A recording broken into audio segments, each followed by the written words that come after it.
Good evening, ladies and gentlemen. I am Dana White. I am the CEO and president of the Ultimate Fighting Championship. So 2 weeks ago, I got a call from President Trump asking me if I'd be willing to speak tonight. As usual, there was no pressure, no demands. He asked me as a friend, and of course I said yes. Then, after I accepted his offer, he sent me a text message, and I just want to read to you a little piece of what President Trump wrote to me. Dana, I'm so honored that you will be doing the introduction at the National Republican Convention. Think of it as the biggest fight you ever had, a fight for our country and even the world. I only wish you didn't have to interrupt your family trip, but I hope they understand, they love you, and they know how important this is. Now think about this. This man's running for president of the United States. He's fighting for the future of this country, and he's concerned about interrupting my family trip. That's the President Trump that I know, a man who truly cares about people. The mainstream media likes to push the narrative that he doesn't care about anyone but himself. I absolutely know that's not the truth, because I've been friends with this guy for 25 years. And for the people who know me, they'll know this is true. I just want to make something very clear. Nobody in the Trump campaign has ever told me what to say. Nobody tells me what to say, and I'm nobody's puppet.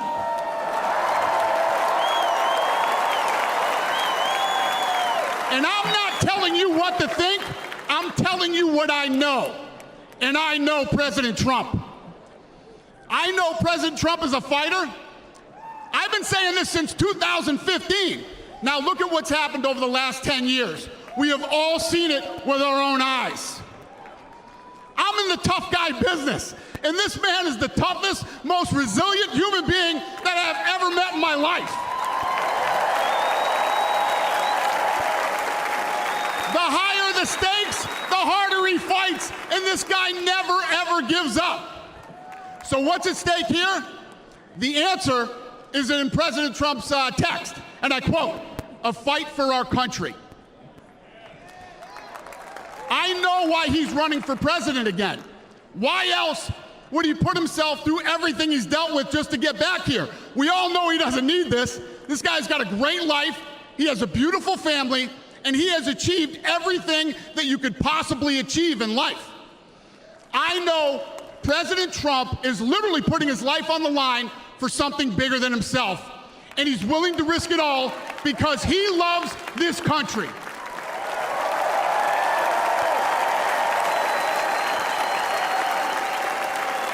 And I know he wants what's best for the American people, all American people. I know he's running for president to save our American dream. I'm living the American dream, and I know the American dream is very real. Whether you were born in this country or came here from someplace else, this is the last real land of opportunity. President Reagan once said, "Government's first duty is to protect the people, not run their lives." And if you're buried in government red tape, how will you ever start your own business? If you're struggling to pay your bills, how can you ever afford to start a family? And if you don't feel safe in your own town, why would you ever buy a house? I know that President Trump is fighting to save the American dream, and that's what's at stake in this election. We are choosing who we want to lead us in this fight. I know President Trump is a proven leader, a fearless leader, and this country was in a much better place when he was in the Oval Office.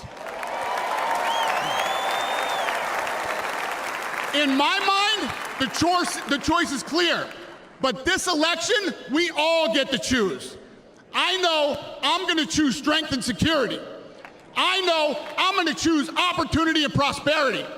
I know I'm going to choose real American leadership and a real American badass.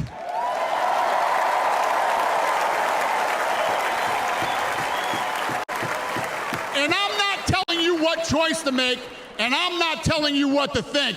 I'm telling you what I know.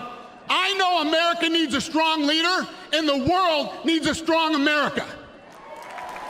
I know Donald J. Trump is the best choice for President of the United States.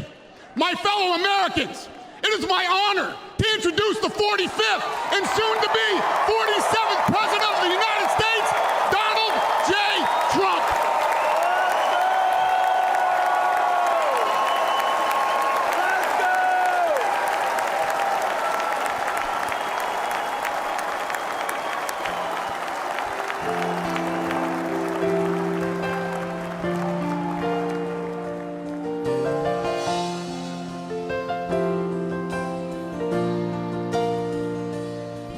If tomorrow all the things were gone, I'd work for all my life, and I had to start again, just my children and my wife. Thank my lucky stars to be living here today, 'cause our flag still stands for freedom, and they can't take that away.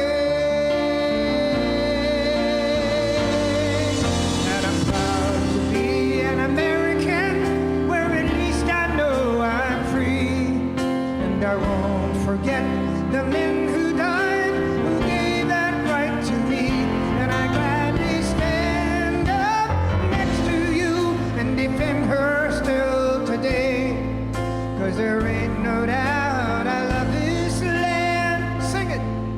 God bless the USA.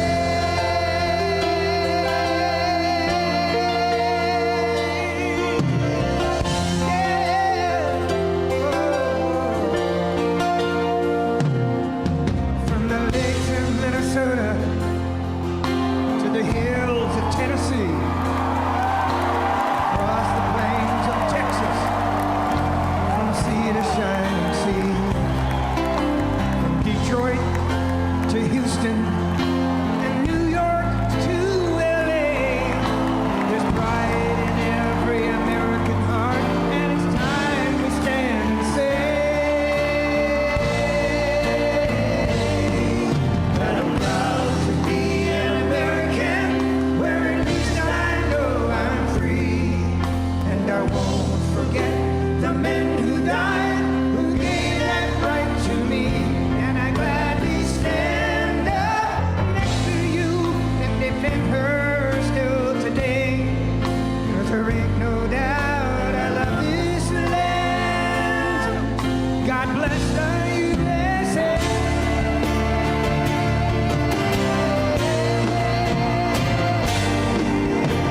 And I'm proud to be an American, where at least I know I'm free, and I won't forget the men who died, who gave that right to me, and I gladly stand up next to you and defend her still today, 'cause there ain't no doubt I love this land. God bless the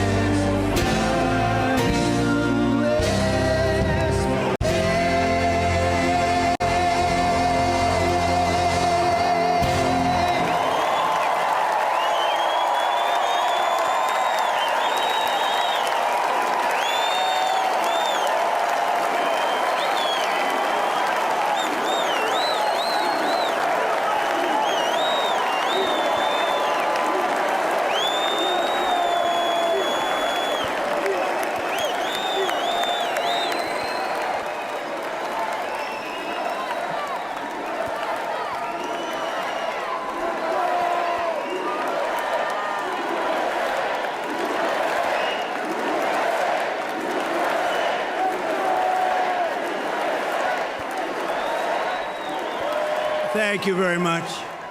Thank you very, very much. Wow. And thank you, Dana. Thank you, Kid Rock, sometimes referred to as Bob. And thank you, Lee, right from the beginning. Thank you very much. What a talent. What a beautiful, beautiful soul. Thank you.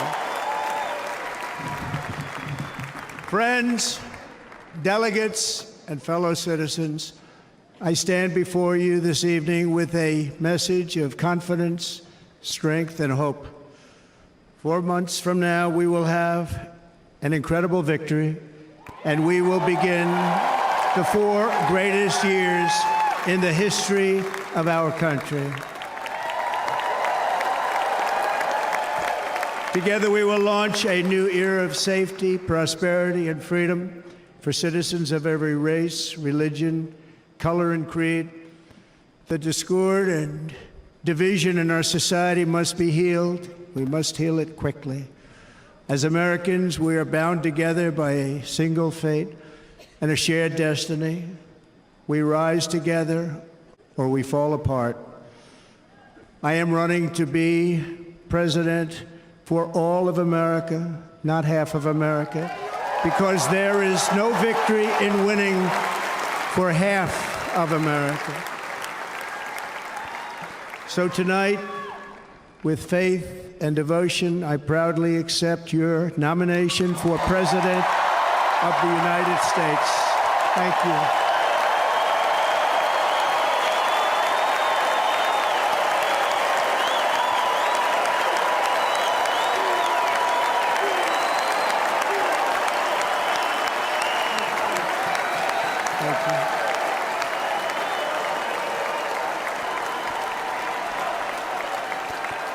Thank you very much.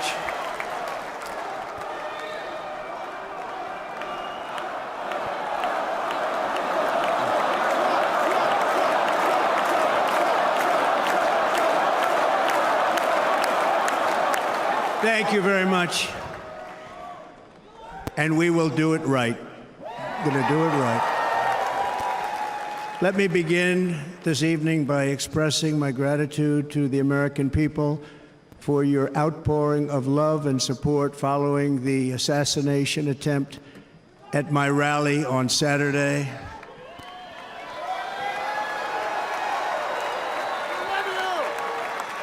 As you already know, the assassin's bullet came within a quarter of an inch of taking my life. So many people have asked me, what happened? Tell us what happened, please.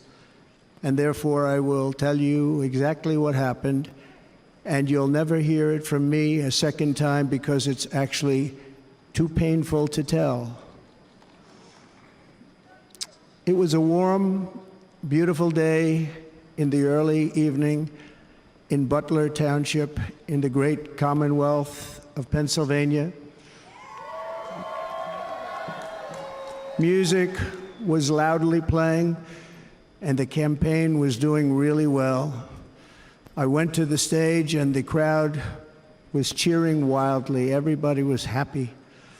I began speaking very strongly, powerfully, and happily, because I was discussing the great job my administration did on immigration at the southern border. We were very proud of it.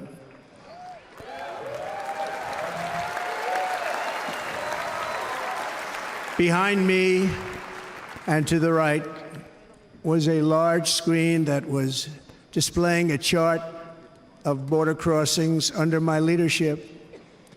The numbers were absolutely amazing. In order to see the chart, I started to, like this, turn to my right and was ready to begin a little bit further turn, which I'm very lucky I didn't do, when I heard a loud whizzing sound and felt something hit me really, really hard on my right ear. I said to myself, wow, what was that? It can only be a bullet. And moved my right hand to my ear, brought it down. My hand was covered with blood, just absolutely blood all over the place. I immediately knew it was very serious, that we were under attack, and in one movement proceeded to drop to the ground. Bullets were continuing to fly.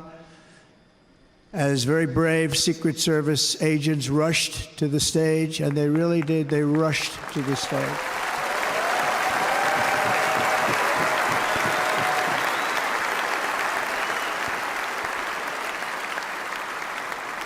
These are great people, at great risk, I will tell you, and pounced on top of me so that I would be protected. There was blood pouring everywhere, and yet, in a certain way, I felt very safe because I had God on my side. I felt that.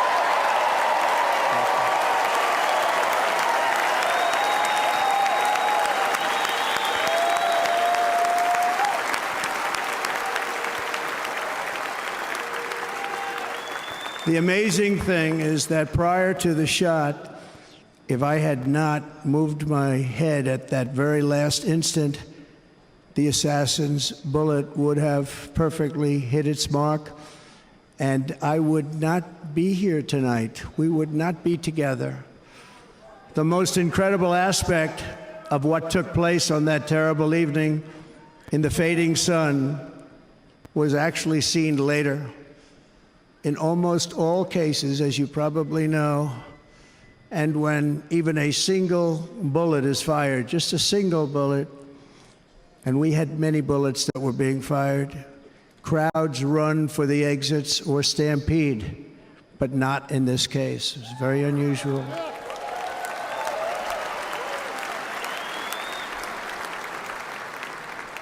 This massive crowd of tens of thousands of people stood by and didn't move an inch. In fact, many of them bravely but automatically stood up looking for where the sniper would be. They knew immediately it was a sniper, and then began pointing at him. You can see that if you look at the group behind me. That was just a small group compared to what was in front. But that isn't the reason that they didn't move. The reason is that they knew I was in very serious trouble. They saw it. They saw me go down. They saw the blood and thought, actually most did, that I was dead. They knew it was a shot to the head. They saw the blood. And there's an interesting statistic. The ears are the bloodiest part. If something happens with the ears, they bleed more than any other part of the body. For whatever reason, the doctors told me that. I said, why is there so much blood? He said, it's the ears. They bleed more. So we learned something, but they just, this beautiful crowd, they didn't want to leave me. They knew I was in trouble. They didn't want to leave me. And you can see that love written all over their faces. Incredible people. They're incredible people. Bullets were flying over us, yet I felt serene. But now the Secret Service agents were putting themselves in peril. They were in very dangerous territory. Bullets were flying right over them, missing them by a very small amount of inches. And then it all stopped.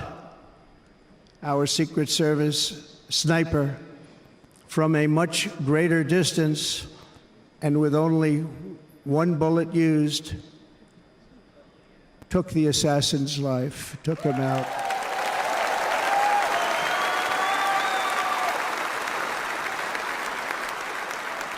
I'm not supposed to be here tonight. Not supposed to be here. No.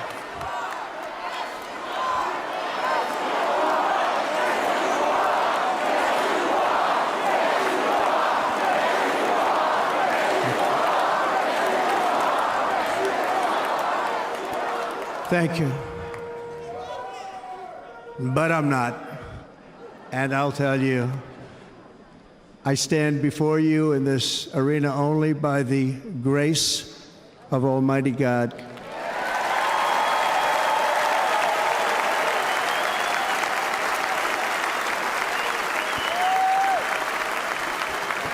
In watching the reports over the last few days, many people say it was a providential moment. Probably was. When I rose surrounded by Secret Service, The crowd was confused because they thought I was dead, and there was great, great sorrow. I could see that on their faces as I looked out. They didn't know I was looking out. They thought it was over. But I could see it, and I wanted to do something to let them know I was okay. I raised my right arm, looked at the thousands and thousands of people that were breathlessly waiting, and started shouting, "Fight, fight, fight."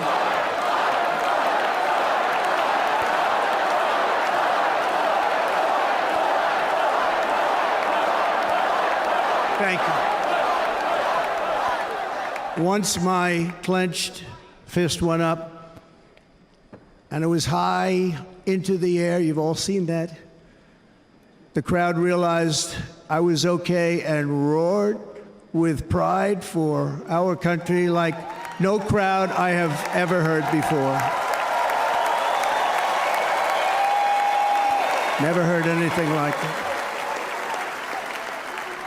For the rest of my life, I will be grateful for the love shown by that giant audience of patriots that stood bravely on that fateful evening in Pennsylvania.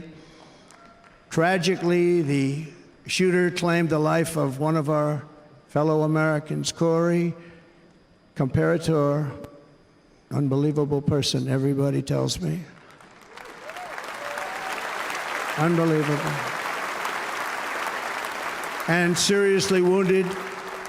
Two other great warriors, spoke to them today, David Dutch and James Copenhaver, two great people. I also spoke to all three families of these tremendous people. Our love and prayers are with them, and always will be. We're never going to forget them. They came for a great rally. They were serious Trumpsters, I want to tell you. They were serious Trumpsters, and still are. But Corey, unfortunately, we have to use the past tense. He was incredible. He was a highly respected former fire chief, respected by everybody. Was accompanied by his wife, Helen, incredible woman. I spoke to her today, devastated, and two precious daughters. He lost his life selflessly acting as a human shield to protect them from flying bullets. He went right over the top of them and was hit. What a fine man he was.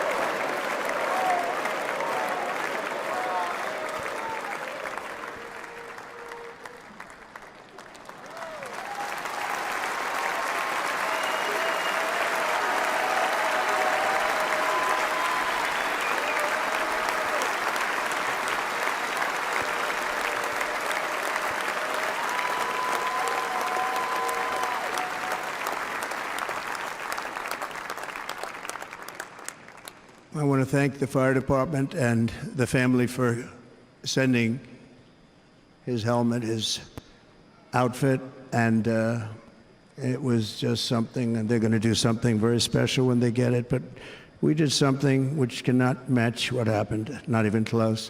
But I am very proud to say that over the past few days, we've raised $6.3 million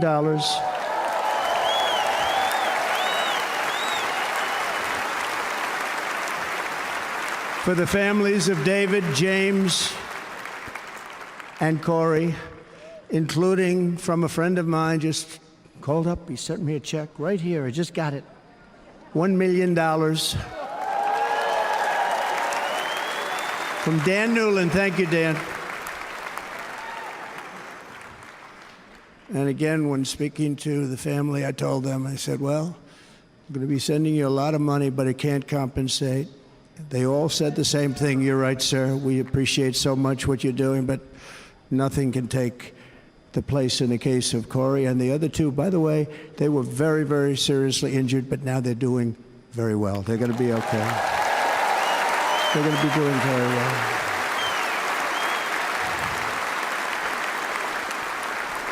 They're warriors. So now I ask that we observe a moment of silence in honor of our friend Corey.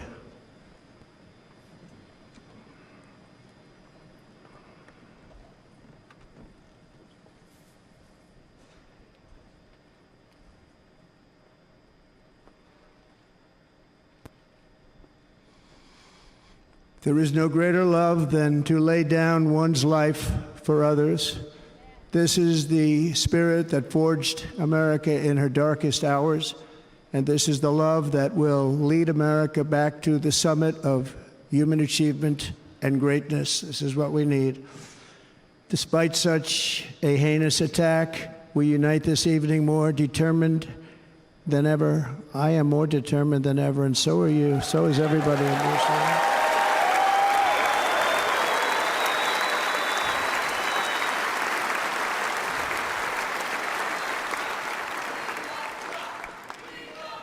Thank you. Thank you very much.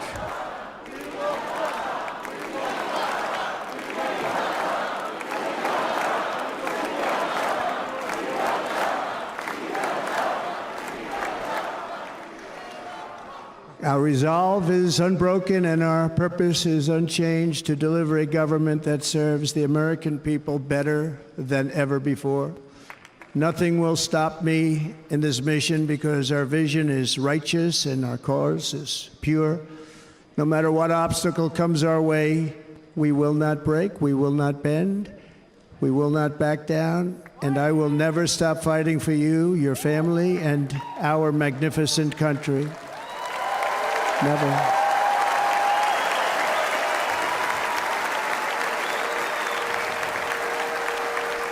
And everything I have to give with all of the energy and fight in my heart and soul, I pledge to our nation tonight. Thank you very much. I pledge that to our nation.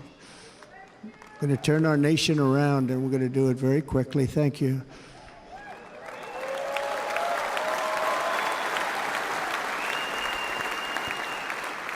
This election should be about the issues facing our country and how to make America successful, safe, free, and great again.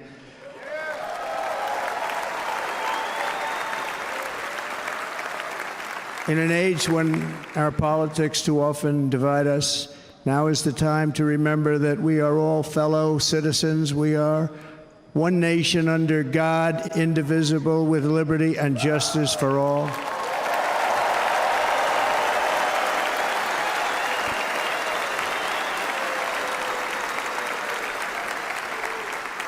And we must not criminalize dissent or demonize political disagreement, which is what's been happening in our country lately at a level that nobody has ever seen before. In that spirit, the Democrat Party should immediately stop weaponizing the justice system and labeling their political opponent as an enemy of democracy. Especially since that is not true. In fact, I am the one saving democracy for the people of our country.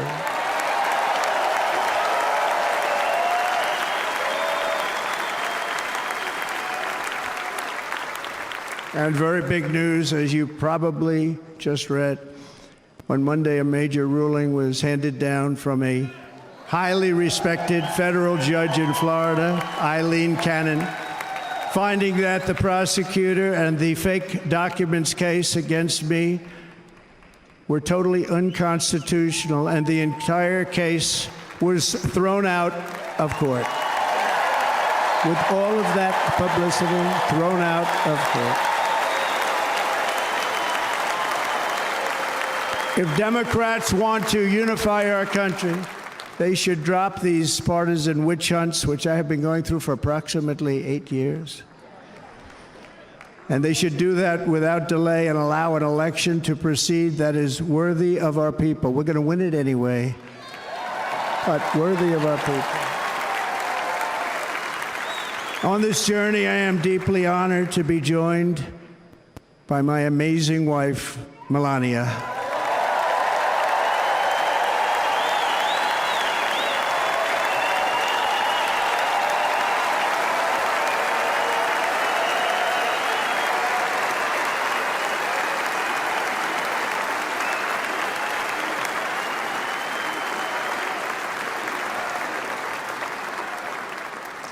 And Melania, thank you very much. You also did something really beautiful, a letter to America calling for national unity, and it really took the Republican Party by surprise. I will tell you, it was beautiful. In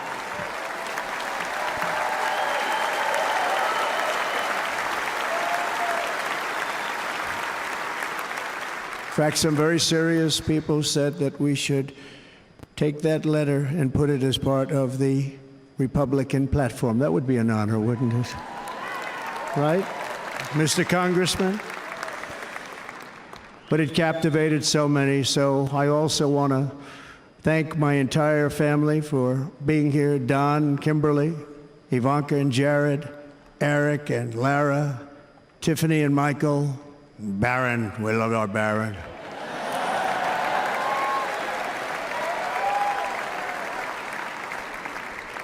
And of course, my 10 wonderful grandchildren. You saw a few of them up there on my lap before.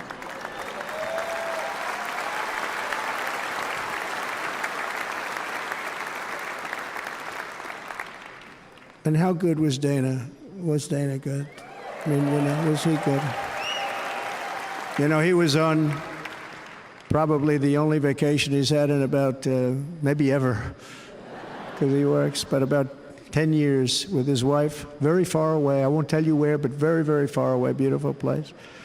And my people called, and he said, I won't be able to do it. This is many, many years. I promised my wife I can't do it. And they came in, they said, Dana won't be able to do it, because he was my first, second, and third choice. I said, well, that's too bad, but I understand he's away, and it's good. It's good for him. And that was it. About 30 minutes later, she came back in, sir, Dana just called, he's going to do it. And his wife, she said, you can't turn him down, you just can't do it, you have to go. That's a good wife.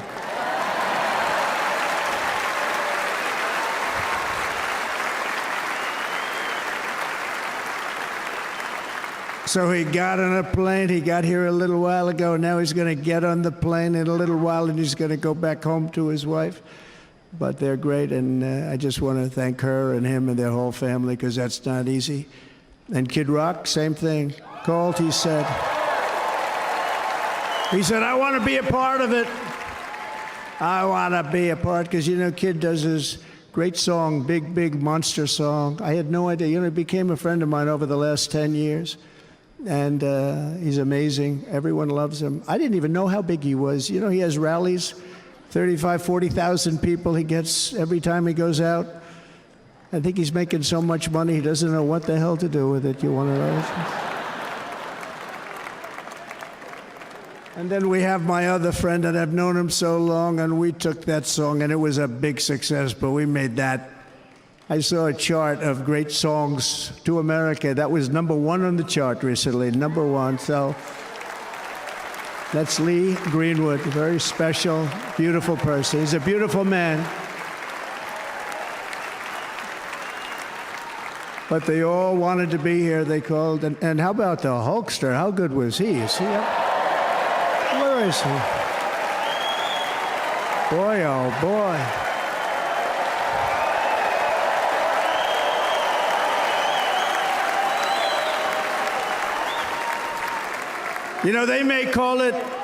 They may call that entertainment. I know about entertainment, but when he used to lift a 350-pound man over his shoulders and then bench press him 2 rows into the audience, I say maybe entertainment, but he is one strong son of a gun. I will tell you, I watched it many times. There aren't a lot of entertainers that can do that, right? You were fantastic. Thank you very much. Followed by Eric. What was that all about? Boy, that was good. I didn't want to really come up here.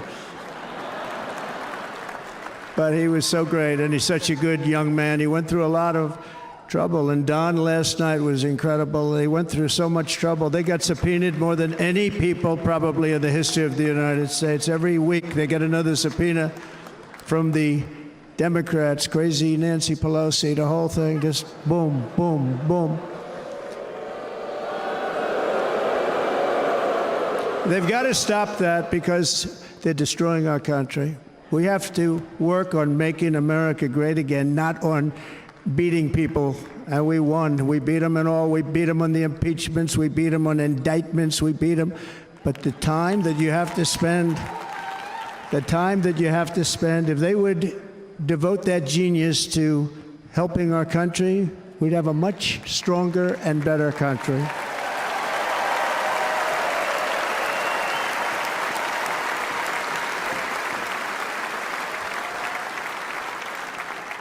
And Jason, the biggest star in country music. Jason, thank you for being here.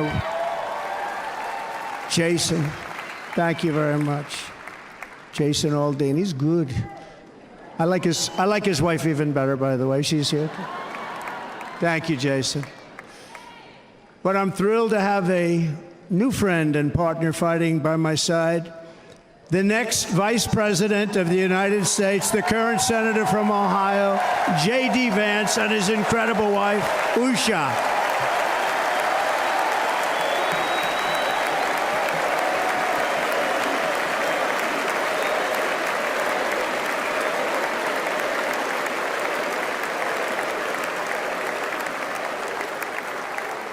He's going to be a great Vice President. He's going to be great. He'll be with this country and with this movement, greatest movement in the history of our country, Make America Great Again.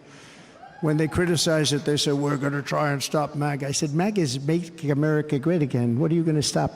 There's nothing to stop. Then they say, oh, that's right. It's very tough to fight it. And all of the people that did try and fight it have failed. But he's going to be with us for a long time, and it was an honor to select him. Great student at Yale. His wife was a great student at Yale. They met at Yale. These are two smart people. So, J.D., you're going to be doing this for a long time. Enjoy the ride.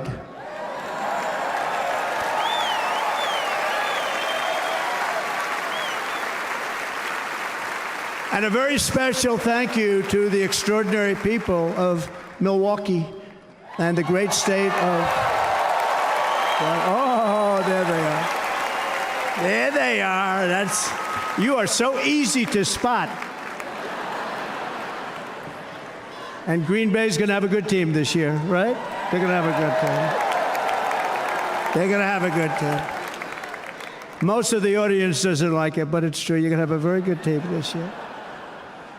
And by the way, Wisconsin, we are spending over $250 million here creating jobs and other economic development all over the place. So I hope you will remember this in November and give us your vote. I am trying to buy your vote.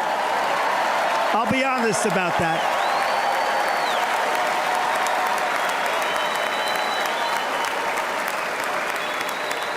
And I promise we will make Wisconsin great again. We're going to make it.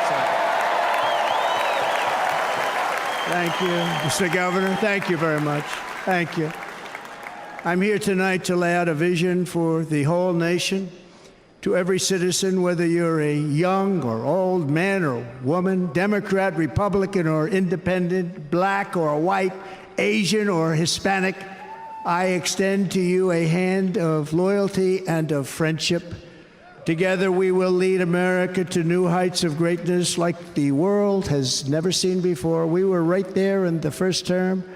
We got hit with COVID. We did a great job. Nobody knew what it was, but nobody's ever seen an economy pre-COVID. And then we handed over a stock market that was substantially higher than just prior to COVID.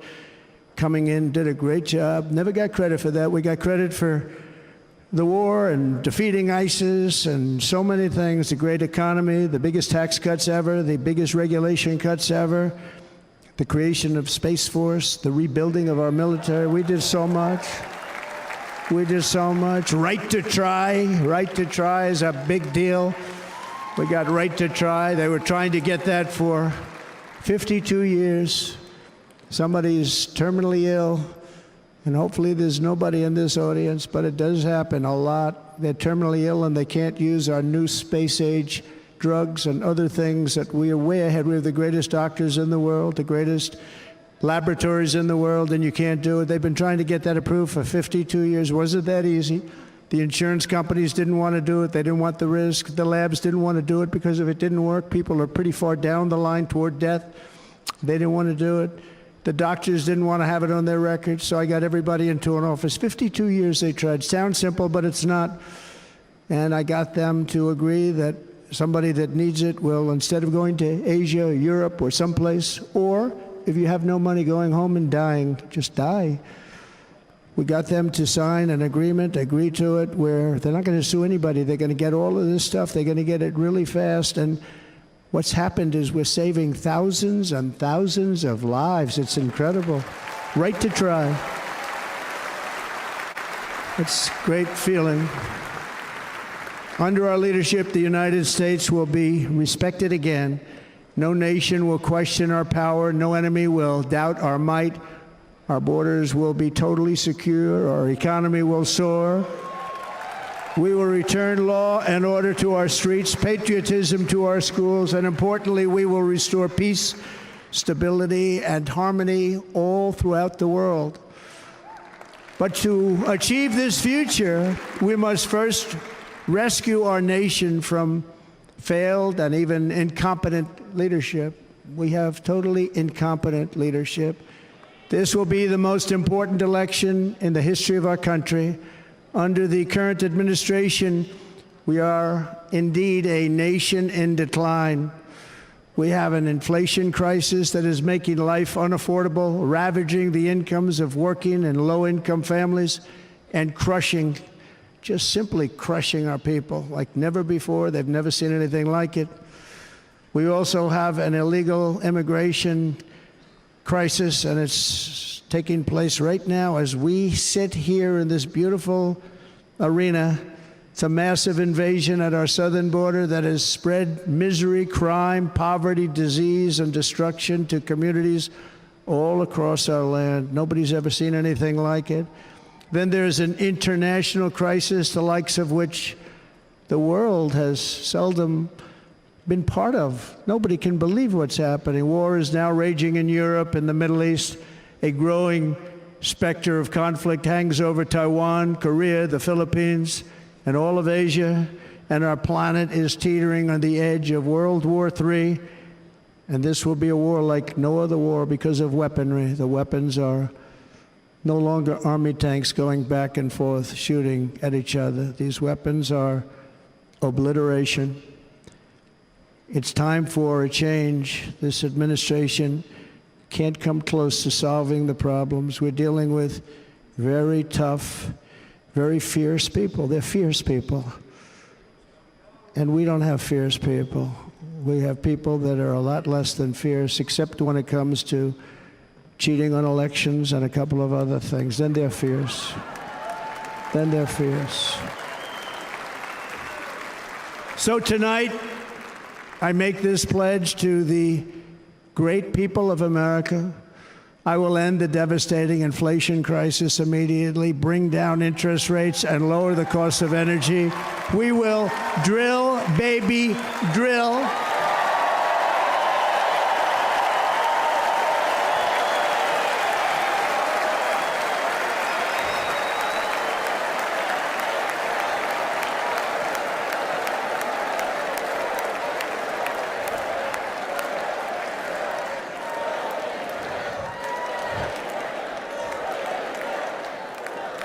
Can you believe what they're doing?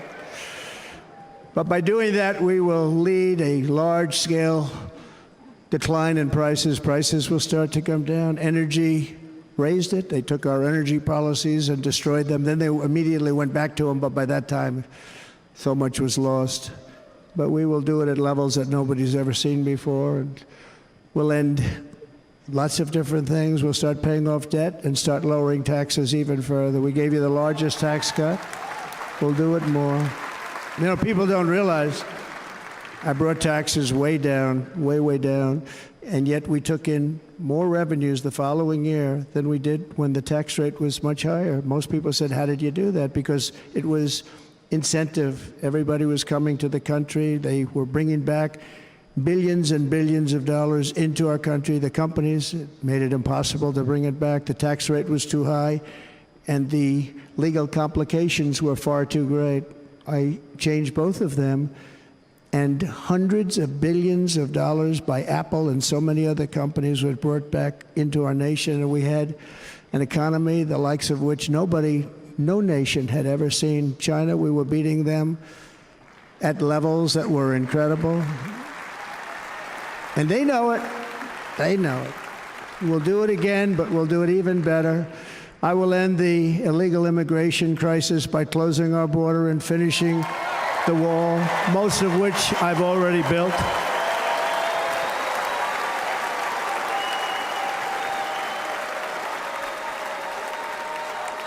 On the wall, we were dealing with a very difficult Congress, and I said, oh, that's okay, we won't go to Congress. I call it an invasion. We gave our military almost $800 billion.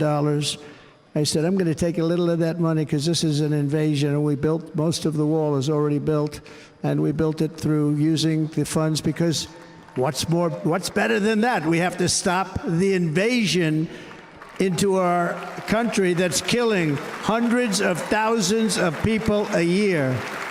We're not going to let that happen.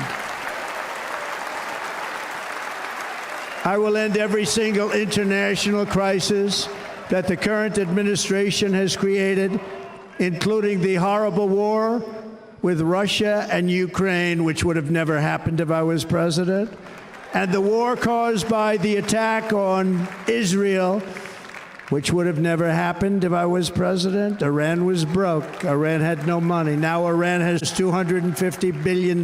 They made it all over the last 2.5 years. They were broke. I watched the other day on a show called Deface the Nation. Has anyone seen it?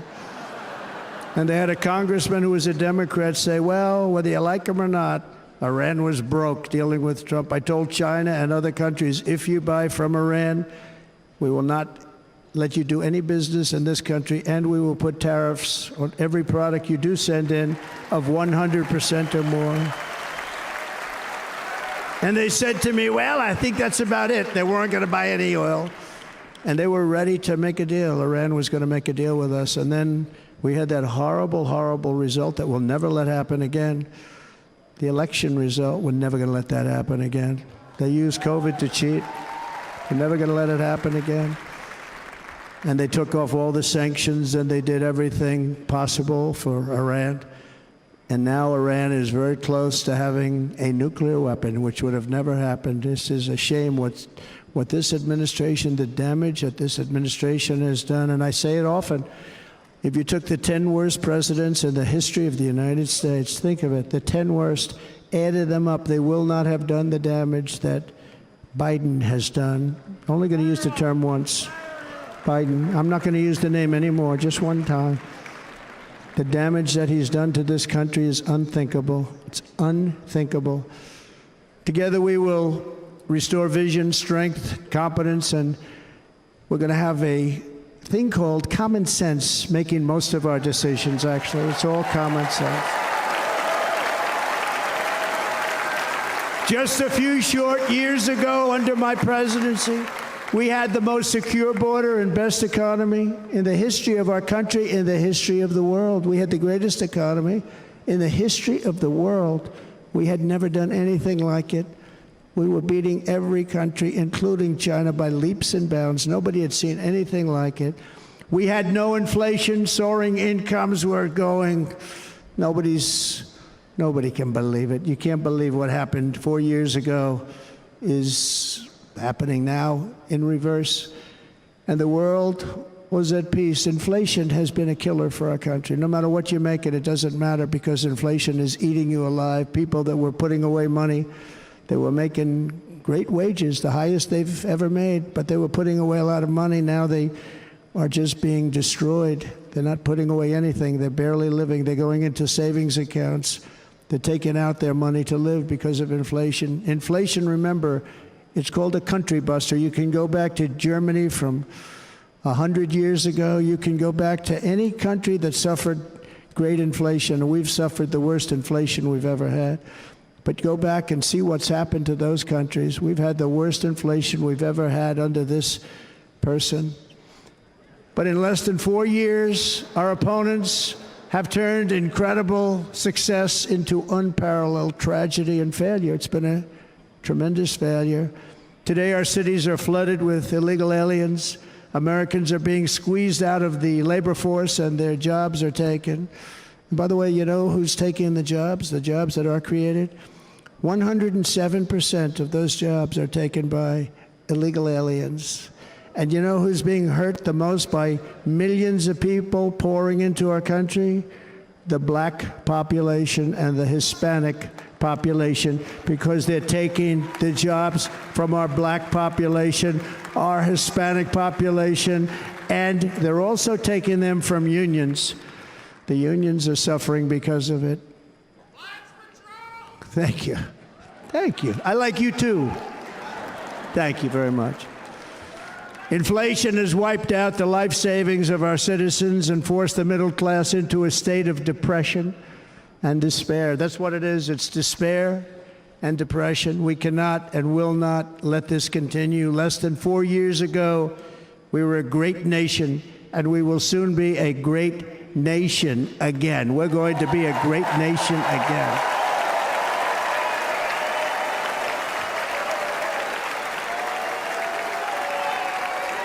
Thank you. With proper leadership, every disaster we are now enduring will be fixed, and it will be fixed very, very quickly. So tonight, whether you've supported me in the past or not, I hope you will support me in the future, because I will bring back the American dream. That's what we're going to do. You don't even hear about the American dream anymore. With great humility, I am asking you to be excited about the future of our country. Be excited. Be excited.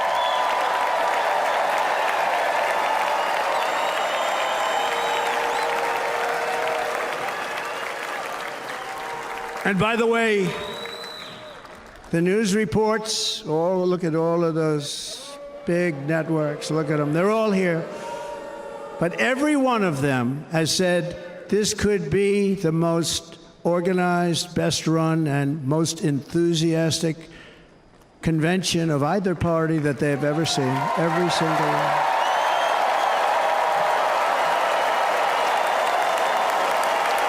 And it's true. It's true. And there's love in the room. There's great love in the room.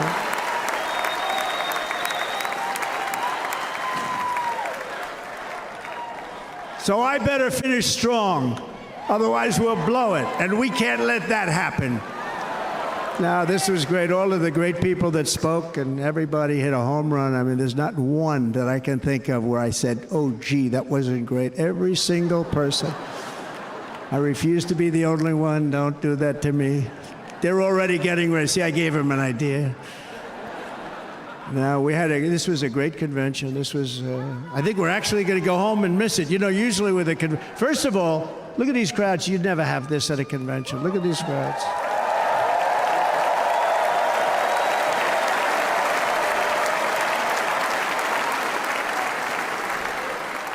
Love. It's about love. This week, the entire Republican Party has formally adopted an agenda for America's renewal, and you saw that agenda. And it's very short compared to the long, boring, meaningless agendas of the past, including the Democrats. They write these things that are hundreds of pages long, and they never read them after they're done. In their case, fortunately, they don't read them because they're pretty bad. It's a series of bold promises that we will swiftly implement when you give us a Republican House. And Mr. Speaker, thank you very much. We have our great Speaker of the House with us tonight, Mr. Speaker. Thank you very much. Thank you. A Republican Senate, we have many senators here. And send me back to our beautiful White House just a few short months from now. We're talking about just months. It can't come fast enough. We have to get it done. First, we must get economic relief to our citizens. Starting on day one, we will drive down prices and make America affordable again. We have to make it affordable. It's not affordable. People can't live like this. Under this administration, our current administration. Groceries are up 57%, gasoline is up 60 and 70%, mortgage rates have quadrupled.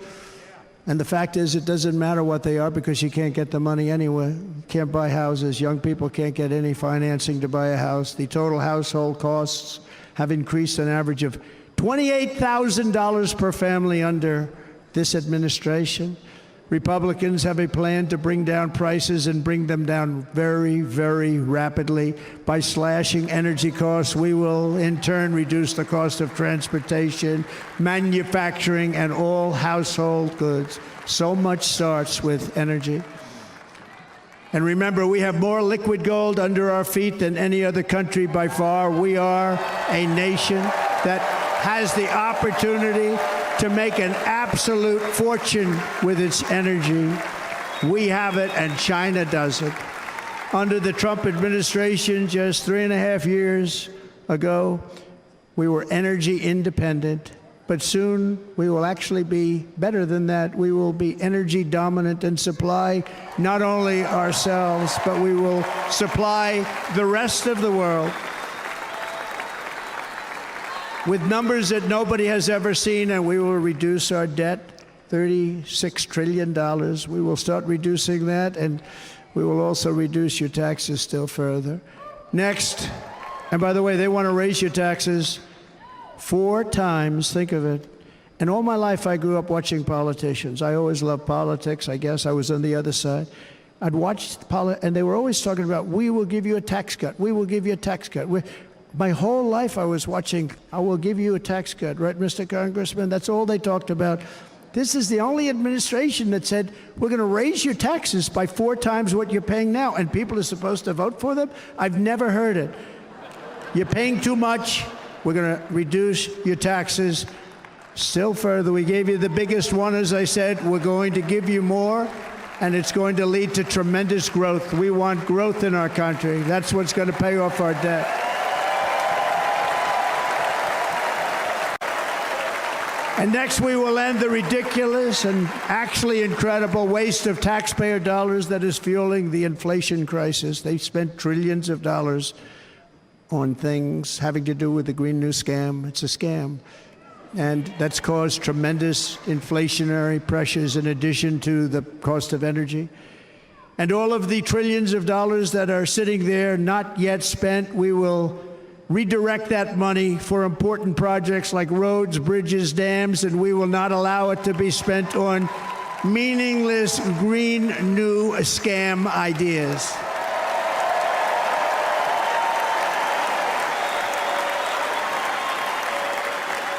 And I will end the electric vehicle mandate on day 1.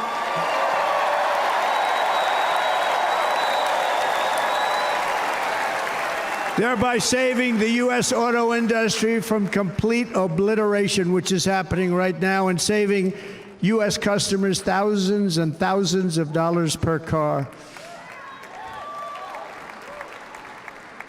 And right now, as we speak, large factories just started, are being built across the border in Mexico. So with all the other things happening on our border, and they're being built by China to make cars and to sell them into our country. No tax, no anything. The United Auto Workers ought to be ashamed for allowing this to happen. And the leader of the United Auto Workers should be fired immediately. And every single auto worker, union and non-union, should be voting for Donald Trump, because we're going to bring back car manufacturing, and we're going to bring it back fast.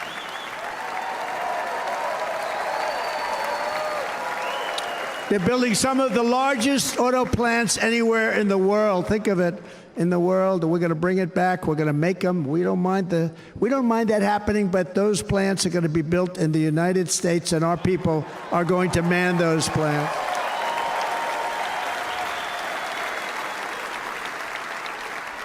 And if they don't agree with us, we'll put a tariff of approximately 100 to 200% on each car, and they will be unsellable in the United States. We have long been taken advantage of by other countries. And think of it, oftentimes these other countries are considered so-called allies. They've taken advantage of us for years. We lose jobs, we lose revenue, and they gain everything and wipe out our businesses, wipe out our people. I stopped it for 4 years, I stopped it. And we're really ready to make changes like nobody had seen before. And remember, USMCA, I got rid of NAFTA, the worst trade deal ever made, and replaced it with USMCA, which is, they say, the best trade deal ever made. Actually, probably the best trade deal was the deal I made with China, where they buy $50 billion worth of our product. They were buying nothing. They buy $50 billion worth. They had to. But I don't even talk about it because of COVID. I don't even mention it, frankly, because of what happened with the China virus.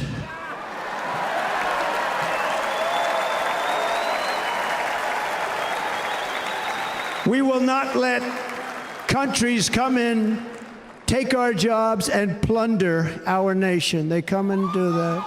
They plunder our nation. The way they will sell their product in America is to build it in America. Very simple. Build it in America and only in America.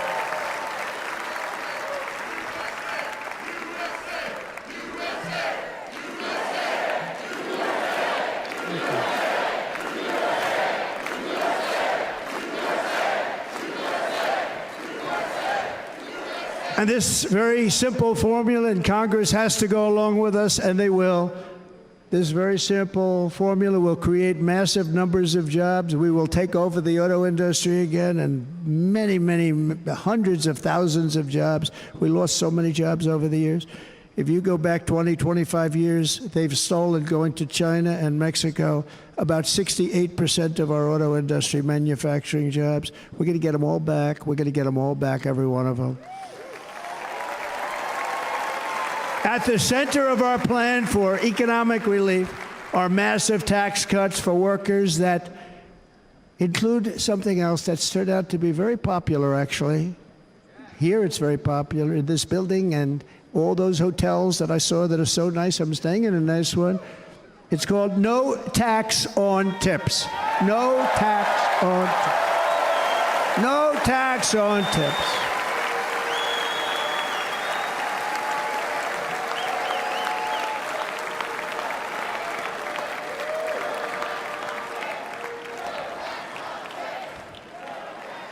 I got that by having dinner recently in Nevada, where we're leading by about 14 points. Hello. I'll see you there very soon, everybody. And we're having dinner at a beautiful restaurant in the Trump building on the Strip, and it's a great building, and the waitress comes over. How's everything going? Really nice person. How's everything? Oh, sir, it's so tough. The government's after me all the time on tips, tips, tips. I said, well, they give you cash. Would they be able to find him? She said, actually, and I didn't know this, she said, very little cash is given. It's all put right on the check. And they come in and they take so much of our money, it's just ridiculous. And they don't believe anything we say. And they've just hired, as you know, 88,000 agents to go after him even more. And I said, this shows the level of my, most people go out, they hire consultants, they pay them millions of dollars. But I said to her, let me just ask you a question. Would you be happy if you had no tax on tips? She said, what a great idea. I got my information from a very smart waitress. That's better than spending millions of dollars. And everybody loves it. Waitresses and caddies and drivers and everybody. It's a large group of people that are being really hurt badly. They make money, let them keep their money.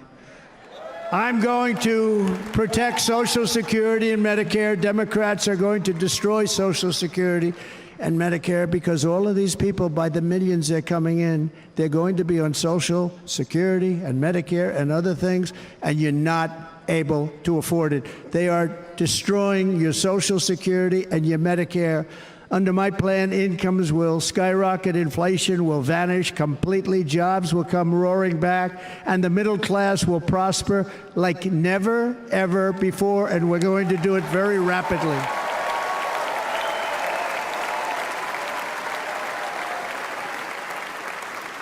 But no hope or